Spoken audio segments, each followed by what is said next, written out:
Hello, and welcome to A Slight Chance of Adventure, a Pathfinder 1st Edition Campaign Diary podcast. I, Tyler, was the DM of this campaign, and with me... Hello, I'm Gavin. I'm the player of this campaign.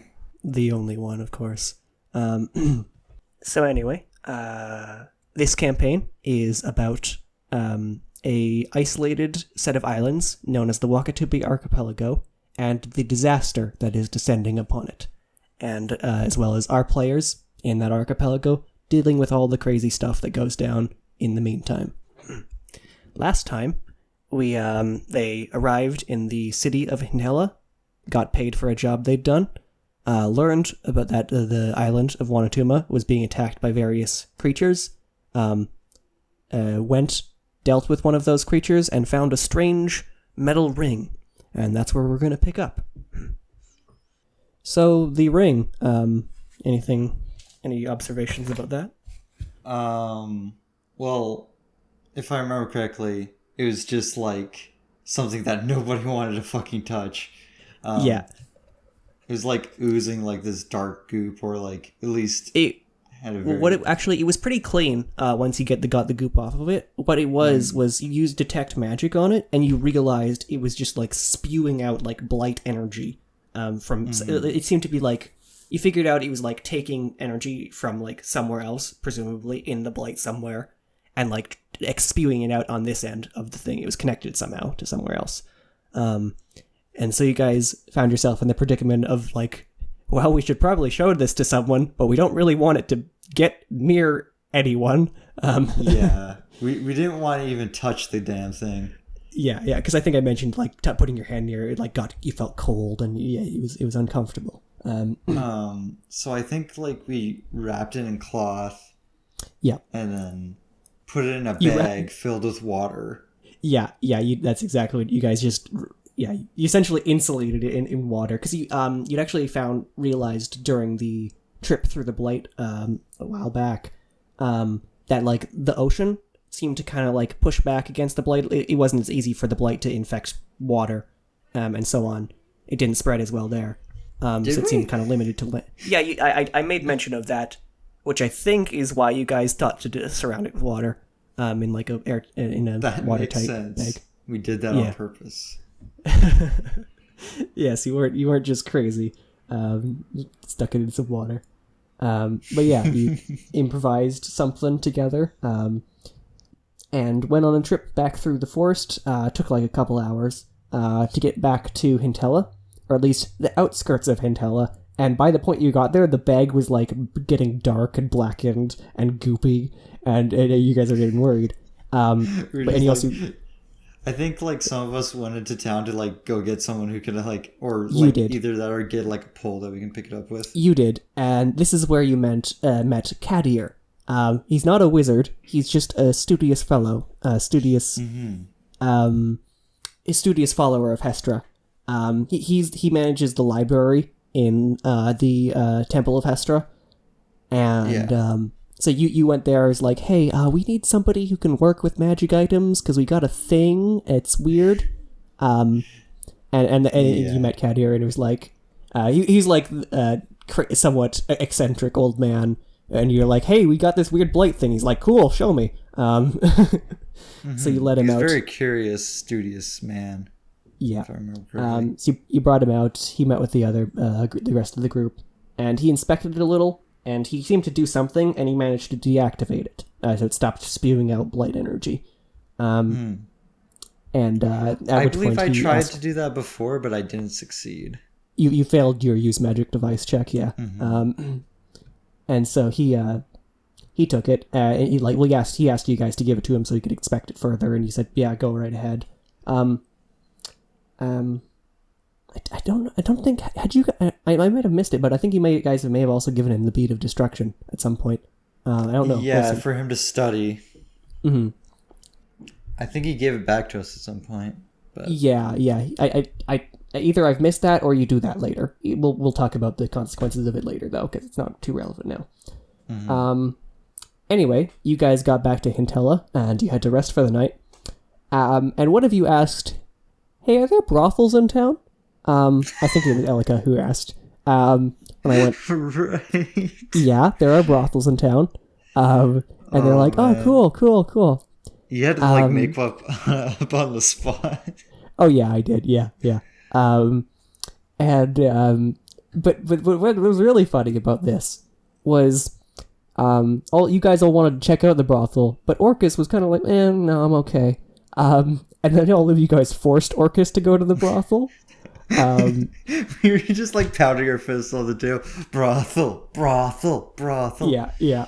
And so you guys practically dragged Orcus to the brothel, and then paid for him to have a night of fun.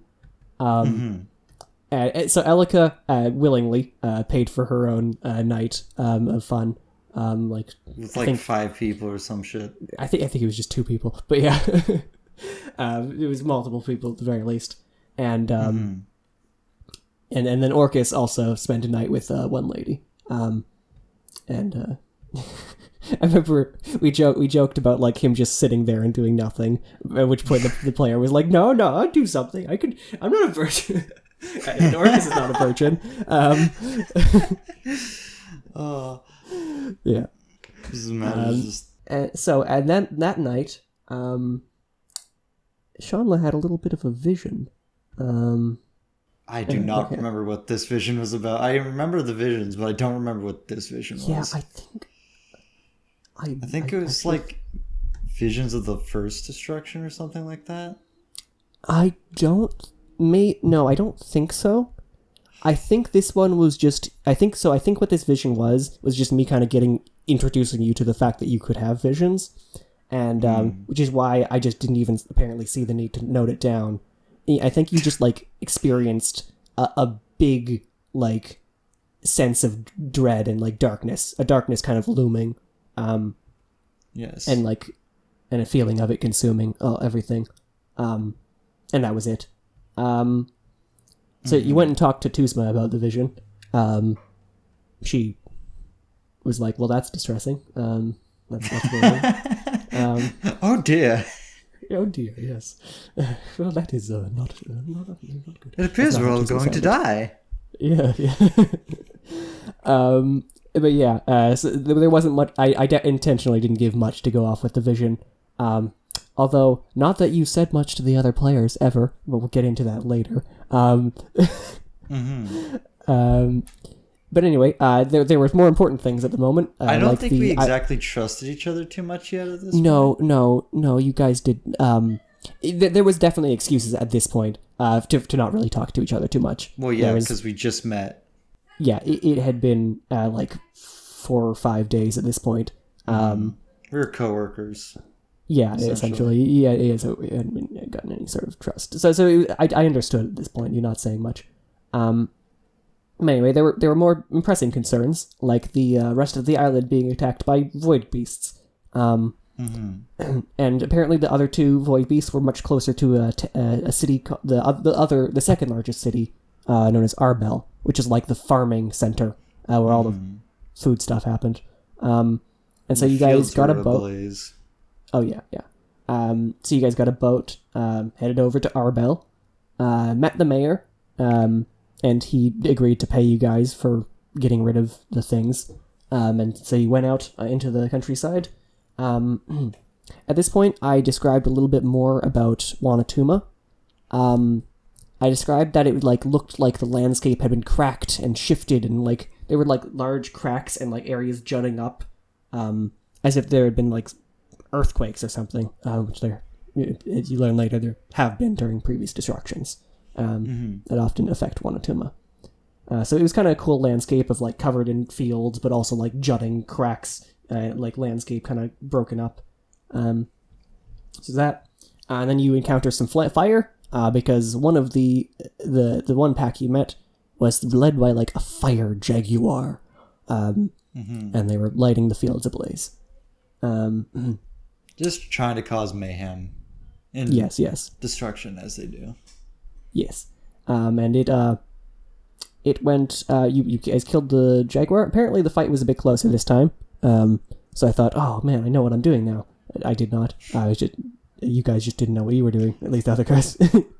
Well, I can't remember, but like I'm pretty sure like I still at this point I had some like fire based abilities. I can't remember what level we were at. We were still level 2, I think right? you were either 2 or 3 at this point. Yeah. I had this big thing where I could channel, which I would like expel positive energy out of myself and heal all my allies around me. I eventually got the ability to like burn one enemy every time I channeled, so it kind of Yeah.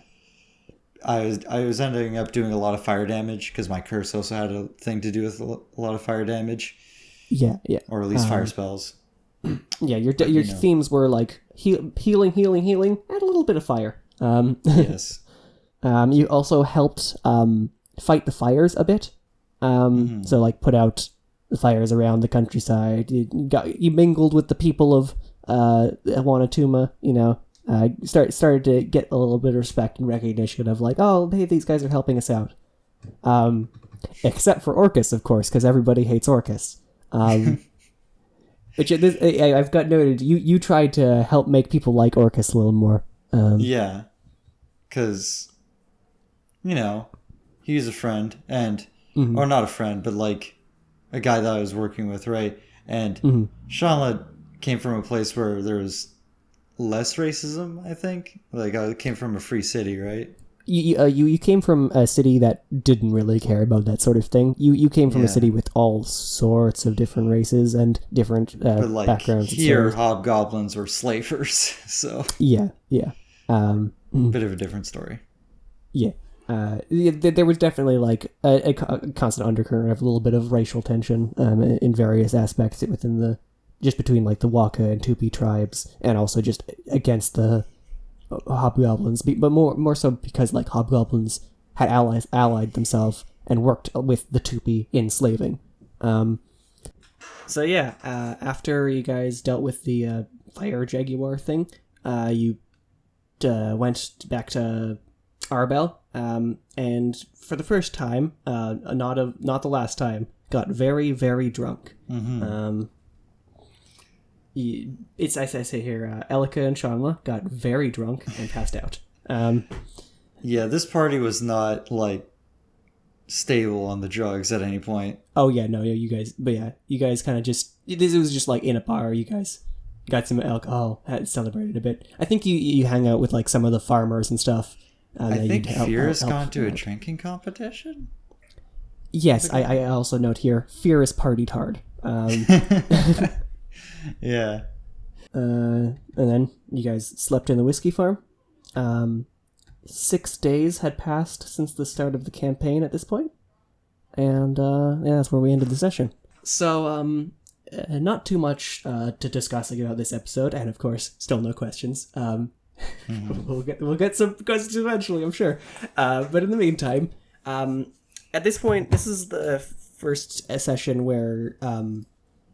well, not the first, but like I think by this point you guys had a bit clearer view of like the gods in my world, and the fact that there was influence being had from various gods in the archipelago itself. Very powerful influence. Yes. So the first and most obvious is of course Hestra, the god of fate. That one she's kind of influential here, almost out of necessity. Because the people here, like, there's a great destruction that kind of comes every couple hundred years. So the people here, aware of that, who lived here, kind of were like, well, we'd like to know if we're going to die, if we could prepare for that, maybe. And so that kind of developed. Is it this year? It's like Groundhog Day for them. It's like, exactly what it's like. Yeah, like that's what the festival was at the start. If the gopher pops its head out, we all die. Yeah. And so, the followers Hestra kind of like fill a role of warning the rest of the archipelago about like, is it coming this year? Is it coming this year? Is it coming this year? And so on. So that kind of developed naturally. And lucky us, it came this year. Yeah, of course. And then also, you guys had realized the blight and like the energies there were tied to a particular chaotic evil god. The god of destruction, Apollyon. And, that was... So you guys figured, okay, well, clearly he's He's the bad thing that's happening. Something with Apollyon. Yeah. But that was about all you knew at this point. So yeah. And also, while you were in Arbell, Arbell is a place, the primary deity worshipped there is Arcturus, the chaotic good god of creation. And like the arch rival to Apollyon, right? Yes, the Apollyon and Arcturus are essentially like opposites. They just the creation destruction, you know. I of course liked Arcturus because he was like mostly pictured as this giant Earth-based dragon, right? No, not quite. So the idea was like all of nature, like so I would describe him like as made out of mountains, I guess. Yeah, but it's more like a rainbow of nature, creating this absolutely fucking massive dragon. That's how he's often depicted, and you like dragons, so yeah. Yes. I don't think at this point I had given you guys that information, but there's no shame, no problem with say that now. Yeah, and so everybody came to quite like Arcturus. The other one, I think we talked briefly about the neutral good goddess of life, Vita. Because, like, there was some confusion about your character and whether she was worshipping the goddess of life. I think throughout the campaign, like, I got asked several times by the other players, like, oh yeah, you worship a god, right? It's like, no. Yeah. I'm just this. I woke up like this. Yeah. But, no. Yeah, so there was, like, some discussion of Vita, but not much. And then the only other god you'd really heard about at this point was while you were visiting the brothel, you encountered a depiction of Inami, the goddess of pleasure, neutral good. So then, I don't think there's too much else to discuss anymore. I mean, do you want to talk about like some of the other gods in your pantheon? No. We gotta. You guys gotta drip feed. The people listening gotta get a little bit of a drip feed. Okay. It's okay. It's how we do. We gotta keep them waiting, keep them guessing. So anyway, yeah. See you guys for the next episode, and goodbye. Thanks for watching.